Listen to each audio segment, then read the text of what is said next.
Hi, ma'am. Good afternoon. Hello. Good afternoon po. Kumusta po kayo? Okay lang. Nasaan po kayo ngayon? Nasa Japan. Sa Japan. Ilan taong ka na, ma'am? Tanda na. Sabihin mo, kahit matanda ka, bakit? Okay naman lang sa akin eh. Ikaw. Ha? Ikaw, ilang taong ka? Ikaw ang tinatanong ko muna kung ilan taong ka na, bakit ako ang tinatanong mo? Ilan taong ka na? 54. Ay, 52 pa lang ako. Mas matanda ka pala sa akin ng 2. Di ba? Pwede ah. Maliit na bagay. Matanong kita. Kasi lahat na pangatlo tong beses ko na pakasali dito kay Gigi. Ang tanong ko, kasi lahat na nakakausap ko dito, kaibigan lang palang hanap. Hindi asawa. Ang hinahanap ko dito, pag sumali ako, asawa. Ang itinatanong ko sa'yo, bakit ka sumali dito? Oo nga. Yun ang tanong ko. Di ba? Ha? Ano ba ang hanap mo? Kaibigan. Ayun, kaibigan lang. Parehas lang lahat ng nakakausap ko dito eh. Kaibigan lang pala eh. May kanta yan eh. Kaibigan lang pala. Kaibigan lang pala. Di ba? Eh wala rin kwenta.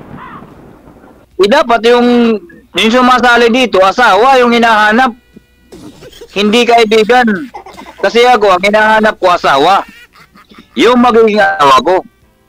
Pero sir, doon naman nag-umpisa yun sa kaibigan eh. Tapos kung magkaintindihan kayo, kung ligawan mo muna sa sir, siguro kung... Pero open pa kayo ma'am ligawan? Pwede pa kayo ligawan ni sir?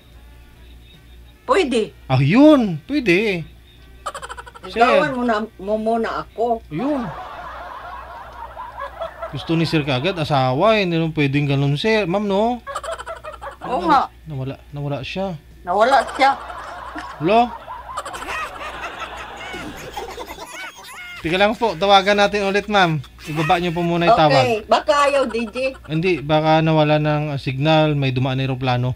Ibaba niyo po muna.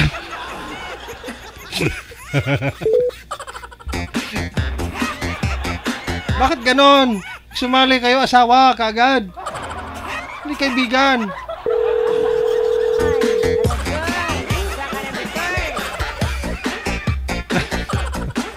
Ganda. Parang in love ako dun sa profile mo, mama. Saglit lang po. Hindi na sinasagot, manager. Pero online pa naman. Ay, naubusan ng data.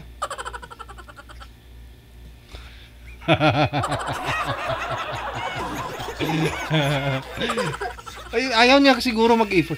Kailangan mag-effort, sir. Pampatibay ng relasyon yan. Para makilala ang isa't isa, di ba, ma'am, no? Hindi yung asawa ka agad. Pero may punto na rin, ma'am, kasi baka, yun nga sabi nila eh. Bakit kailangan mo pang kilalanin yung nang matagal na panahon yung isang tao? Kasi sabi nga po nila, kailangan para makilala mo isang tao, magsama kayo sa isang bubong. So magsama kayo noon, lalaki babae, at saka pareho kayong single, automatic mag-asawa na yon. So gusto siguro ni sir na yung habang kinikilala nyo ang isa't isa, magsama kayo bilang mag-asawa. Ngayon, kung pagdating ng araw na hindi mo siya makasundo, wala sa kanya, ihanap mo talaga, hindi hiwalay. Oo. Oo nga. Oo nga. Oo. Walay agad. Oy, walay ah. Maghanap na naman ng makasundo, di ba? Paki-off nga po ng kamera mo, ma'am. Ay, wala. I-offline camera, hindi pa ibaba yung tawag. Kasi tingnan ko yung profile ni ma'am. Tawagan ko to. Hanapan natin ng iba makausap si Ma'am Edwina. Kasi sayang naman, nagpa-line up siya ngayong hapon.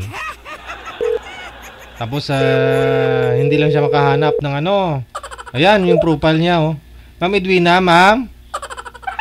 Ilang taon nga po kayo ulit ngayon, ma'am? Edwina? Ma'am? Ma'am Edwina? Wala. Ay, turut-turut. Oh. Hanapan sana natin ng ibang makakausap si ma'am. No? Sayang naman. Layo ng linakbay. Galing pang Japan yan. Oh.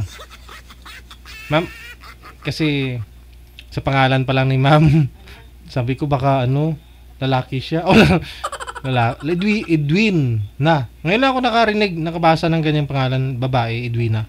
Baka kambal niya lalaki, no? May kambal siya, tapos si Edwin yung pangalan. Ganun po yun. Hindi kaya Edwin yung tatay, tapos si Rowena yung pangalan ng nanay. Kaya naging Edwina.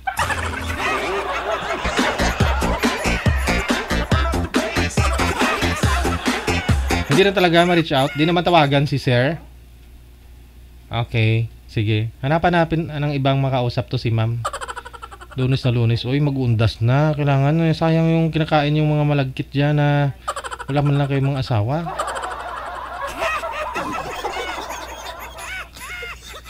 Hindi kayo makasindi ng kandila. Ano po yun, manager? Ayaw niya? Next time na lang daw?